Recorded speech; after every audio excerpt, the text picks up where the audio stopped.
The quest for immortality. Hi, would you like to be immortal? I know I wouldn't. Paying bills in perpetuity? No thank you. Sometimes I even think I'd like a refund on the life I already have. But aside from that, I can barely handle one day at a time, let alone an eternity of unknown problems to solve. Still, we have so many options to choose from when it comes to this fantasy of staying alive. So let's explore that. Since ancient times, we've been drawn to the concept of immortality. Every religion has some version of this promise etched into its sacred texts. That alone reflects how deeply we fear the abyss, the boundary of the unknown, death. And it makes sense. Without that fear, most of us wouldn't survive our teens. I know that about myself. True immortality, however, is not an appealing wish. Push it far enough and it leads straight into cosmic horror. We either prolong the inevitable or collapse into something far worse. So is that prolonging a gift or a curse? There are always two sides to the coin, and in every technological resurgence, we seem to forget about the darker one.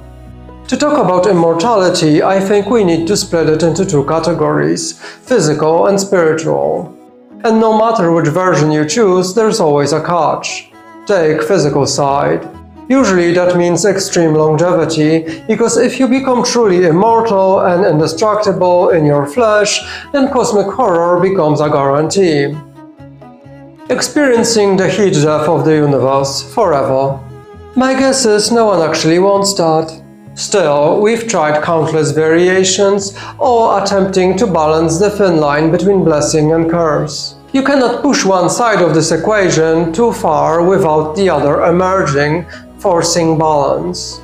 One of most appealing versions of immortality is the Fountain of Youth. The idea of restorative waters goes back to ancient civilizations, Sumerian myths, Babylonian tales, Greek legends. But it resurges with European explorers heading towards the New World. Juan Ponce de Leon famously searched for it, and while he found nothing, the myth lived on. This version is appealing because it solves the paradox. It offers longevity, not unavoidable eternity. You get to choose: stay a little longer or let go. And I think most of us instinctively understand suffering too well to want to abandon death entirely. Even vampirism is, in essence, a twisted form of the Fountain of Youth. You drink to cross over, and you keep drinking to remain. But theoretically, you can stop or be stopped. It's a philosophical choice, less so to anyone dying of thirst. But still, doors remain open. Both myths come with moral dilemmas. The Fountain of Youth feels morally lighter, but the same issues appear. They're human issues, not mythological ones. Take anything good and prolong it long enough, it becomes a nightmare. Share immortality with someone, you are bound forever. We already know how no divorce policies often turn out. Don't share it? You watch everyone you know die. This is why vampires are depicted as evil, not strictly because they drink blood, but because their situation is inherently corrupting. Eventually, they must make immoral choices. Given enough time, corruption becomes inevitable. There is a reason Western mythology treats immortality as a curse from the gods. On the surface, immortality sounds like a dream. Give it any real thought and the nightmare becomes obvious. Hindu mythology, however, treats the topic very differently. Their immortality is tied to samsara, the cycle of birth, death and rebirth. It becomes more nuanced. Some beings achieve longevity, others seek escape from the cycle entirely. Chiranjeevis live until the end of the cosmic cycle. Some were cursed, yes, but others were blessed. Hanuman was granted immortality as a reward for devotion.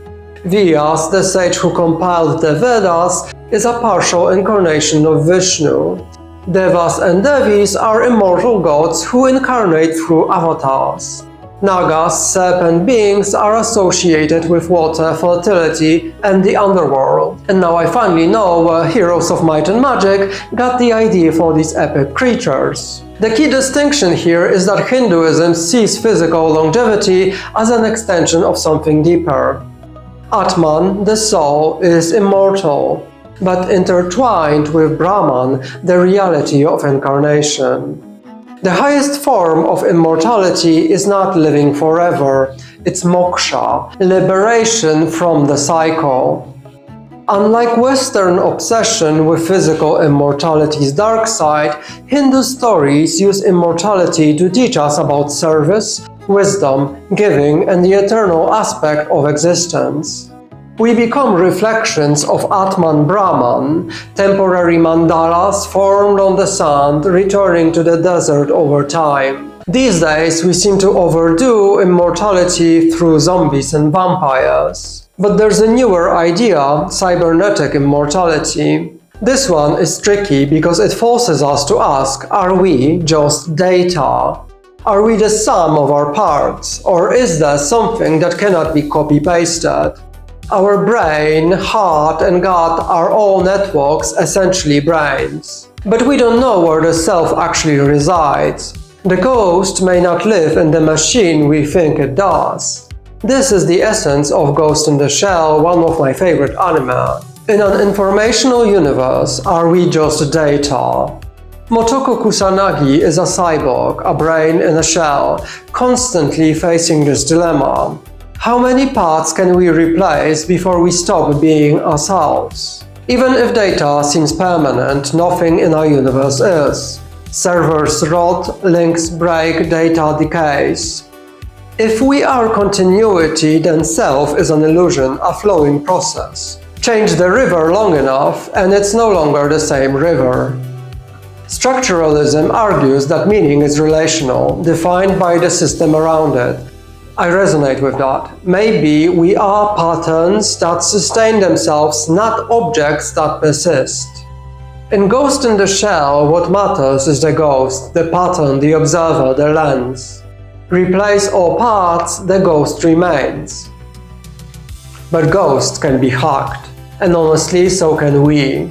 Not literally hacked, but influence, brainwashing, marketing, environments all hack us enough to change us over time. Suborgization becomes a bridge to the second aspect of immortality, the spiritual immortality.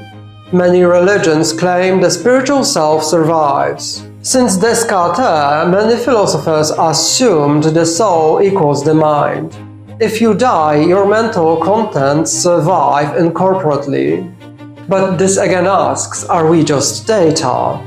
If you get hit by a brick and forget everything, are you a new person? When memories come back, what then? It becomes paradoxical, almost as if the system is designed to defy clean answers. Paul Edwards pointed out that immortality without a body would be horrific. Loneliness, deprivation, a state where even annihilation becomes preferable. Some philosophies tie immortality to God. Natural theology handles this without religion. For instance, Blaise Pascal proposed a famous argument in favor of the belief in the existence of God. It may well be extended to the belief in immortality. The Pascal's wager argument, in a sense, states that it is simply in our interest to believe in God, as we can only gain from that. Should we be in error, we lose everything. But should we be right, eternal life awaits us. I don't think eternity depends on belief, but the argument exists. Kant goes further. If there is no immortality, there is no virtue. Though others argue God is unnecessary to justify morality, we all agree to disagree. Immortality keeps circling back to one question: who am I? If you see yourself as a river, ever flowing, never the same twice, then in a universe where energy can't be destroyed, congratulations, you are immortal. But if you cling to data-driven identity, tough luck. Rivers don't repeat themselves. Personally, I think bundle theory makes most sense. David Hume said we are nothing but a bundle of perceptions in perpetual flux, a subjective lens. Derek Parif's teleportation thought experiment fascinates me. A machine scans you, destroys you, and rebuilds you elsewhere. This replica remembers everything, but it's a replica. If the original isn't destroyed, now there are two of you. Two lenses diverging. Same with bricks to the head. Lose yourself temporarily. Are you new? I don't think so. Life does this every day, piece by piece. This ties into resurrection and reincarnation. What reincarnates? What resurrects? Even a perfect copy occupies different space-time. That alone makes it someone else. This brings me to the cruel irony. Uploading yourself to a machine seems like the best option. You get upgrades, you flow like a river, you evolve, but the transfer won't magically move you. You'd wake up next to a digital copy. Would you be okay with that? If the original must die for the teleportation illusion to work, then it only works because the new copy believes it's you. Belief becomes the difference. All of this leads me to conclude, we are not just data. We are the continuity experience itself, the ephemeral flow. And that makes us fragile, yes, but also unique. Right down to the air in our lungs, even thoughts. Quantum mechanics, Heisenberg's uncertainty principle, ensures that we cannot be perfectly copied. The universe itself protects our uniqueness. And here's the real point. If a technology promises immortality but cannot preserve continuity, it doesn't preserve you. It only preserves the illusion of you. Immortality collapses the moment the experiencer is lost.